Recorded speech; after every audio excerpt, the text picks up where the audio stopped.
it chapter by chapter, one bite at a time. So many adventures and mountains we can climb. Take it word for word, line by line, one bite at a time.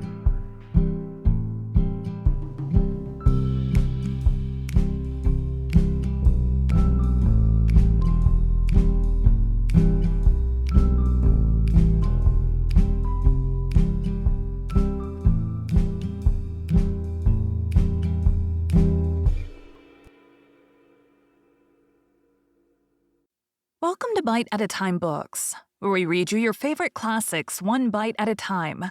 My name is Bree Carlile, and I love to read, and wanted to share my passion with listeners like you. If you want to know what's coming next and vote on upcoming books, sign up for our newsletter at biteatatimebooks.com. You'll also find our new t-shirts in the shop, including podcast shirts and quote shirts from your favorite classic novels. Be sure to follow my show on your favorite podcast platform so you get all the new episodes. You can find most of our links in the show notes. But also our website, biteatatimebooks.com, includes all of the links for our show, including to our Patreon to support the show, and YouTube, where we have special behind the narration of the episodes. We're part of the Bite at a Time Books Productions Network. If you'd also like to hear what inspired your favorite classic authors to write their novels, and what was going on in the world at the time, check out the Bite at a Time Books Behind the Story podcast, wherever you listen to podcasts. Please note, while we try to keep the text as close to the original as possible, some words have been changed to honor the marginalized communities who've identified the words as harmful, and to stay in alignment with Bite at a Time Books' brand values. Today we'll be continuing The Adventures of Tom Sawyer by Mark Twain. Chapter 5.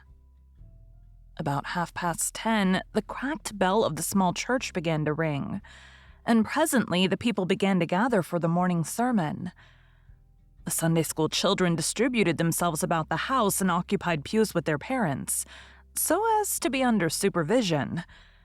Aunt Polly came, and Tom and Sid and Mary sat with her, Tom being placed next to the aisle in order that he might be as far away from the open window and the seductive outside summer scenes as possible. The crowd filed up the aisles. The aged and needy postmaster who had seen better days, the mayor and his wife, for they had a mayor there among other unnecessaries, the justice of the peace, the widow Douglas, fair, smart, and 40, a generous, good-hearted soul and well-to-do, her hill mansion the only palace in the town, and the most hospitable and much the most lavish in the manner of festivities that St. Petersburg could boast, the bent and venerable Major and Mrs. Ward, Lawyer Riverson, the new notable from a distance, next the belle of the village, followed by a troop of lawn-clad and ribbon-decked young heartbreakers. Then all the young clerks in town in a body, for they had stood in the vestibule sucking their cane heads, a circling wall of oiled and simpering admirers till the last girl had run their gauntlet. And last of all came the model boy, Willie Mufferson, taking as heedful care of his mother as if she were cut glass. He always brought his mother to church, and was the pride of all the matrons. The boys all hated him. He was so good. And besides, he had been thrown up to them so much. His white handkerchief was hanging out of his pocket behind, as usual on Sundays, accidentally. Tom had no handkerchief, and he looked upon boys who had as snobs. The congregation being fully assembled now, the bell rang once more, to warn laggards and stragglers, and then a solemn hush fell upon the church, which was only broken by the tittering and whispering of the choir in the gallery. The choir always tittered and whispered all through service. There was once a church choir that was not ill-bred, but I've forgotten where it was now. It was a great many years ago, and I can scarcely remember anything about it, but I think it was in some foreign country. The minister gave out the hymn, and read it through with a relish and a peculiar style which was much admired in that part of the country. His voice began on a medium key and climbed steadily up till it reached a certain point, where it bore with strong emphasis upon the topmost word and then plunged down as if from a springboard. Shall I be carried toe the skies on flowery beds of ease, whilst others fight to win the prize and sail through bloody seas? He was regarded as a wonderful reader. At church sociables, he was always called upon to read poetry, and when he was through, the ladies would lift up their hands and let them fall helplessly in their laps, and wall their eyes and shake their heads as much as to say, words cannot express it. It is too beautiful for this mortal earth. After the hymn had been sung, the Reverend Mr. Sprague turned himself into a bulletin board and read off notices of meetings and societies and things, till it seemed that the list would stretch out to the crack of doom. A queer custom which is still kept up in America, even in cities away here in this age of abundant newspapers.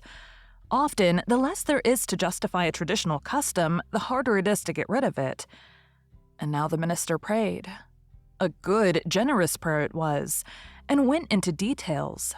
It pleaded for the church and the little children of the church, for the other churches of the village itself, for the county, for the state officers, for the United States, for the churches of the United States, for Congress, for the president, for the officers of the government, for poor sailors tossed by stormy seas, for the oppressed millions groaning under the heel of European monarchies and Oriental despotisms, for such as have the light and the good tidings and yet have not eyes to see nor ears to hear withal, for the heathen in the far islands of the sea, and closed with the supplication that the words he was about to speak might find grace and favor, and be as seed sown in fertile ground, yielding in time a grateful harvest of good. Amen. There was a rustling of dresses, and the standing congregation sat down. The boy whose history this book relates did not enjoy the prayer. He only endured it, if he even did that much. He was restive all through it. He kept tally of the details of the prayer unconsciously, for he was not listening, but he knew the ground of old and the clergyman's regular route over it. And when a little trifle of new matter was interlarded, his ear detected it, and his whole nature resented it. He considered additions unfair and scoundrelly. In the midst of the prayer, a fly had lit on the back of the pew in front of him, and tortured his spirit by calmly rubbing its hands together, embracing its head with its arms, and polishing it so vigorously that it seemed to almost part company with the body. And the slender thread of a neck was exposed to view, scraping its wings with its hind legs and smoothing them to its body as if they had been coattails, going through its whole toilet as tranquilly as if it knew it was perfectly safe, as indeed it was. For as sorely as Tom's hands itched to grab for it, they did not dare. He believed his soul would be instantly destroyed if he did such a thing while the prayer was going on. But with the closing sentence, his hand began to curve and steal forward, and the instant the amen was out, the fly was a prisoner of war. His aunt detected the act and made him let it go. The minister gave out his text and droned along monotonously through an argument that was so prosy that many a head by and by began to nod. And yet it was an argument that dealt in limitless fire and brimstone and thinned the predestined elect down to a company so small as to be hardly worth the saving. Tom counted the pages of the sermon. After church, he always knew how many pages there had been, but he seldom knew anything else about the discourse. However, this time he was really interested for a little while. The minister made a grand and moving picture of the assembling together of the world's hosts at the millennium, when the lion and the lamb should lie down together and a little child should lead them. But the pathos, the lesson, the moral of the great spectacle were lost upon the boy. He only thought of the conspicuousness of the principal character before the onlooking nations. His face lit with the thought, and he said to himself that he wished he could be that child, if it was a tame lion. Now he lapsed into suffering again, as the dry argument was resumed. Presently he bethought him of a treasure he had and got it out. It was a large black beetle with formidable jaws. A pinch bug, he called it. It was in a percussion cat box. The first thing the beetle did was to take him by the finger. A natural fillip followed. The beetle went floundering into the aisle and lit on its back, and the hurt finger went into the boy's mouth. The beetle lay there working his helpless legs, unable to turn over. Tom eyed it, and longed for it, but it was safe out of his reach. Other people uninterested in the sermon found relief in the beetle, and they eyed it too. Presently, a vagrant poodle dog came idling along, sat at heart, lazy with the summer softness and the quiet weary of captivity sighing for change. He spied the beetle. The drooping tail lifted and wagged. He surveyed the prize, walked around it, smelt at it from a safe distance, walked around it again, grew bolder and took a closer smell, then lifted his lip and made a gingerly snatch at it, just missing it, made another and another, began to enjoy the diversion, subsided to his stomach with the beetle between his paws and continued his experiments, grew weary at last and then indifferent and absent-minded. His head nodded, and little by little his chin descended and touched the enemy who seized it. There was a sharp yelp, a flirt of the poodle's head, and the beetle fell a couple of yards away and lit on its back once more. The neighboring spectators shook with a gentle inward joy. Several faces went behind fans and handkerchiefs, and Tom was entirely happy. The dog looked foolish and probably felt so, but there was resentment in his heart too, and a craving for revenge.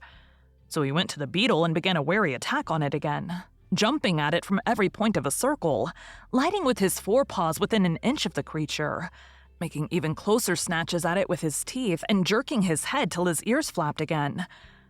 But he grew tired once more, and after a while tried to amuse himself with a fly but found no relief.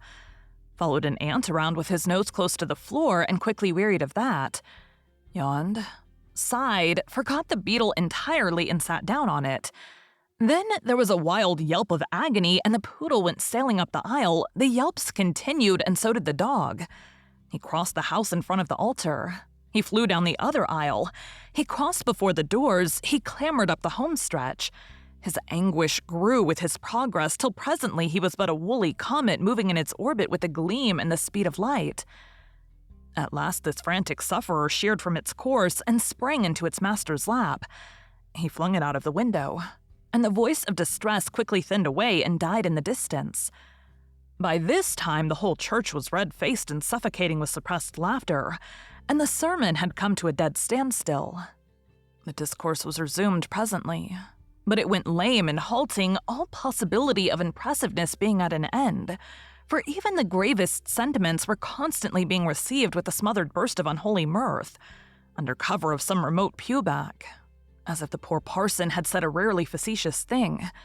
It was a genuine relief to the whole congregation when the ordeal was over and the benediction pronounced. Tom Sawyer went home quite cheerful, thinking to himself that there was some satisfaction about divine service when there was a bit of variety in it. He had but one marring thought. He was willing that the dog should play with his pinch bug, but he did not think it was upright in him to carry it off.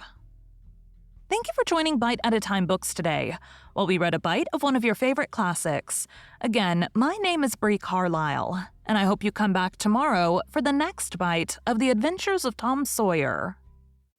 Don't forget to sign up for our newsletter at biteatatimebooks.com and check out the shop.